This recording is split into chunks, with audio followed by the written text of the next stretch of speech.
Hello everyone, the exam academy में आप सभी का बहुत स्वागत है। दोस्तों, आज हम सभी बात करेंगे प्राचीन भारतीय इतिहास के एक महत्वपूर्ण कालखंड के बारे में जो बौद्ध धर्म से संबंधित है। दोस्तों,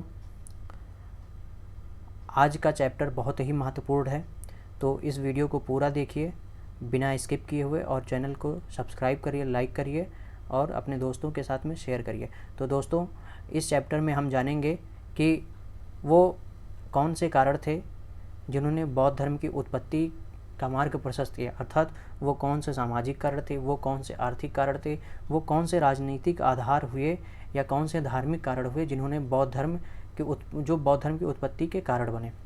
साथ ही साथ हम यह भी जानते हैं कि बौद्ध धर्म की उत्पत्ति उस कालखंड में होती है जब भारत में द्वितीय नगर क्रांति की प्रारंभ हो जाती है। आप नीचे कमेंट कर बताइए कि भारत में पहली नगर क्रांति कब होती है। तो बौद्ध धर्म की उत्पत्ति उस समय होती है जब भारत में द्वितीय नगर क्रांति प्रारंभ हो जाता है और उस समय भारत 16 महाजनपदों में विभाजित था, अर्थात भारत में 16 महाजनपदों का अस्तित्व था। आप बताइए कि वो 16 महाजनपद थे कौन। अगले वीडियो में आपको उन 16 महाजनपदों के बारे में डिटेल से बताई जाएगी। तो दोस्तों, हम सभी इस लेक्चर को शुरू करते हैं। तो सबसे पहले बात करते हैं कि महात्मा बुद्ध के प्रारंभिक जीवन के बारे में, अर्थात गौतम बुद्ध किस वंश से थे। तो गौतम बुद्ध शाक्य वंश के थे। संन्यास लेने के पहले, अर्थात इनका बचपन का नाम सिद्धार्थ था। 29 वर्ष की आयु में इन्होंने गृह त्याग किया और गृह त्याग की इस घटना को बौद्ध धर्म में महाविनिष्क्रमण के नाम से जाना जाता है।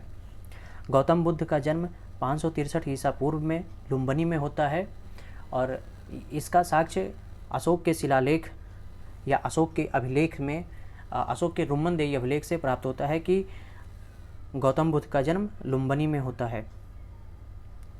गौतम बुद्ध की माँ का नाम महामाया था, जो कि कोल्य वंश की राजकुमारी थी। गौतम बुद्ध के पिता शुद्धोधन थे और शुद्धोधन शाक्य वंश के राजा थे। शाक्य वंश एक गणतंत्रीय राज्य था। बुद्ध का महापरिनिर्वाण मल्ल गणराज्य की राजधानी कुशीनगर या कुशीनारा में होती है। बुद्ध ने ज्ञान प्राप्ति के बाद में अपना पहला उपदेश इन्होंने सारनाथ में दिया। सारनाथ में इन्होंने उन 5 ब्राह्मणों को अपना पहला उपदेश दिया, जो सबसे पहले बुद्ध के साथ में तपस्या कर रहे थे, परंतु बाद में इन्होंने बुद्ध को छोड़कर वापस चले आए थे। बुद्ध के इस उपदेश की घटना को बौद्ध धर्म में धर्मचक्र प्रवर्तन के नाम से जाना जाता है। बुद्ध ने अपने सर्वाधिक उपदेश श्रावस्ती में दिया और सर्वाधिक वर्षावास बुद्ध ने श्रावस्ती में ही किया था। गौतम बुद्ध आम जन में इसलिए सर्वाधिक लोकप्रिय हुए क्योंकि गौतम बुद्ध जो उपदेश देते थे वो पाली भाषा में देते थे। ये बहुत ही महत्वपूर्ण तथ्य है कि गौतम बुद्ध किस भाषा में उपदेश देते थे, तो वो पाली भाषा में उपदेश देते थे, क्योंकि पाली भाषा उस समय की आम जन की भाषा थी। गौतम बुद्ध ने ही सारनाथ में सबसे पहले बौद्ध संघ की स्थापना की और बौद्ध संघ में प्रवेश करने वाली प्रथम महिला गौतमी प्रजापति थी। गौतमी प्रजापति गौतम बुद्ध की मौसी थी और इन्होंने वैशाली में बौद्ध संघ में प्रवेश किया। गौतम बुद्ध का विश्वास था कर्म और पुनर्जन्म के सिद्धांत पर। बुद्ध ने अपने जीवन का सर्वाधिक वर्षावास श्रावस्ती के जेतवन विहार में किया। एक पाश्चात्य विद्वान एडविन अर्नोल्ड की किताब द लाइट ऑफ एशिया बौद्ध धर्म के ललित विस्तार ग्रंथ पर आधारित है। आगे हम देखते हैं कि महात्मा बुद्ध ने 4 आर्य सत्य का सिद्धांत दिया, जिसमें पहला है दुख है, दूसरे के बारे में बताया कि दुख का कारण है, और महात्मा बुद्ध ने दुख के 12 कारण के बारे में चर्चा की है। तीसरा, दुख को रोका जा सकता है, और चौथा, दुख को रोकने के उपाय हैं, और इसी दुख के रोकने के उपाय के लिए महात्मा बुद्ध ने अष्टांगिक मार्ग का सिद्धांत दिया है, जो सबसे इम्पॉर्टेंट है। इस चीज़ को आप लोग नोट डाउन कर लीजिए। अष्टांगिक मार्ग हम लोग देखते हैं कि कौन कौन से हैं। सबसे पहले है सम्यक दृष्टि, सम्यक संकल्प, सम्यक वाणी, सम्यक कर्मांत, सम्यक आजीव, सम्यक व्यायाम, सम्यक स्मृति और सम्यक समाधि। बौद्ध ग्रंथों में हमें त्रिरत्न के बारे में जानकारी मिलती है। प्रज्ञाशील समाधि, ये प्रज्ञाशील समाधि अष्टांगिक मार्गों के ही संक्षेप रूप हैं। अगर हम एक दूसरे त्रिरत्न के बारे में बात करें जो अक्सर एग्ज़ाम में पूछा जाता है, तो इसमें है बुद्धम संघम धम्मम, अर्थात ये बौद्ध धर्म के त्रिरत्न हैं। त्रिपिटक एक बौद्ध धर्म ग्रंथ है जिसमें महात्मा बुद्ध के उपदेशों का संग्रह किया गया है। अशोकाराम विहार पाटलिपुत्र में स्थित था, जो कि विश्व प्रसिद्ध था। बुद्ध की खड़ी प्रतिमा कुषाण काल में बनाई गई, अर्थात हम लोग यहाँ पर देखते हैं कि कुषाण काल वह समय होता है जब बुद्ध की मूर्तियों का निर्माण शुरू हुआ, और यही वह समय होता है जब किसी मनुष्य का, अर्थात जब किसी मनुष्य स्वरूप की प्रतिमा की पूजा शुरू होती है, तो वो कुषाण काल में शुरू होती है। गौतम बुद्ध के भूम स्पर्श सारनाथ की जो मूर्ति है वो गुप्त काल से संबंधित है। अगर हम लोग बात करें कि विश्व का सबसे ऊंचा स्तूप कौन सा है, तो विश्व का सबसे ऊंचा स्तूप राजगिर बिहार में स्थित है। बौद्ध धर्म के एक महान भिक्षुक नागार्जुन हुए, जो एक महान ही दार्शनिक और वैज्ञानिक थे, जिन्होंने शून्यता का सिद्धांत दिया था। अर्थात इन्होंने ही सबसे पहले ये बताया, शून्य का जनक कहा जाता है नागार्जुन को, और ये बौद्ध धर्म के प्रचार प्रसार के लिए चीन गए थे। आगे हम लोग देखते हैं, जब हम लोग बौद्ध धर्म पढ़ते हैं या बौद्ध धर्म से संबंधित इतिहास को पढ़ते हैं, तो उसमें हमें अक्सर 3 शब्दों से दो चार होना पड़ता है। पहला शब्द है स्तूप, दूसरा चैत्य, तीसरा विहार। तो हम लोग कंफ्यूज हो जाते हैं कि स्तूप, चैत्य, विहार में क्या अंतर है।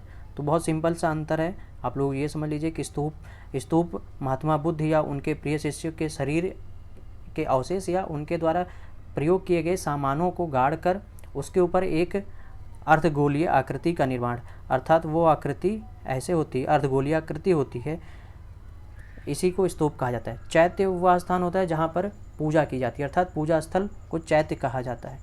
विहार बौद्ध भिक्षुओं जहाँ पर निवास करते हैं वही स्थान विहार के रूप में जानते हैं।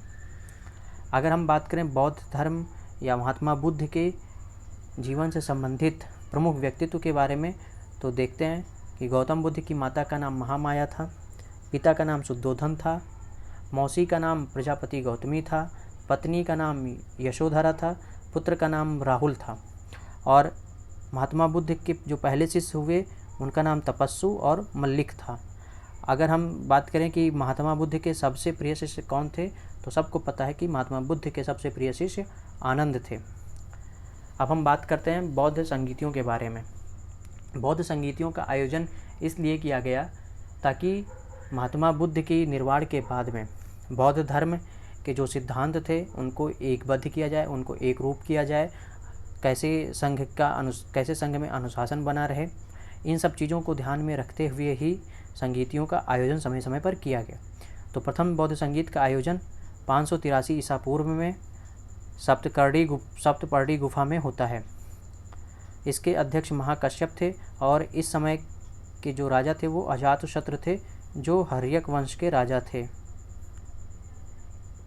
आगे हम देखते हैं द्वितीय बौद्ध संगीत के बारे में। द्वितीय बौद्ध संगीत का आयोजन 383 ईसा पूर्व में होता है। स्थान वैशाली विहार होता है। इसके अध्यक्ष सर्वकामी थे, और जो शासक थे वो कालाशोक थे। कालाशोक शिशुनाग वंश के राजा थे। तृतीय बौद्ध संगीत के बारे में बात करें तो तृतीय बौद्ध संगीत का आयोजन 251 या 253 ईसा पूर्व में होता है, पाटलिपुत्र में होता है। इसके अध्यक्ष मुगल पुत्रत्य थे, और इस समय के जो राजा थे वो मौर्य वंशीय महान सम्राट अशोक थे। इस समय बौद्ध धर्म में फूट तक की बात होने लगी थी, लेकिन अशोक के प्रभाव से या अशोक के डर की वजह से इस समय बौद्ध धर्म में किसी तरह का बंटवारा नहीं होता है। चतुर्थ बौद्ध संगीत का आयोजन प्रथम शताब्दी में कुंडलवन कश्मीर में होता है। इस बौद्ध संघ की अध्यक्षता वसुमित्र ने की थी और इस समय का जो शासक था वो कुषाण वंशीय राजा कनिष्क थे। इसी संगीत में सबसे पहली बार एक उपाध्यक्ष पद की व्यवस्था की जाती है। उपाध्यक्ष के पद पर अश्वघोष रहते हैं। चतुर्थ बौद्ध संगीत के समय में ही बौद्ध धर्म में बंटवारा हो जाता है, अर्थात बौद्ध धर्म दो शाखाओं में विभाजित हो जाता है। पहली हीनयान शाखा, दूसरी महायान शाखा का उदय हो जाता है इसी काल में। अगर हम लोग आगे बात करें कि बौद्ध धर्म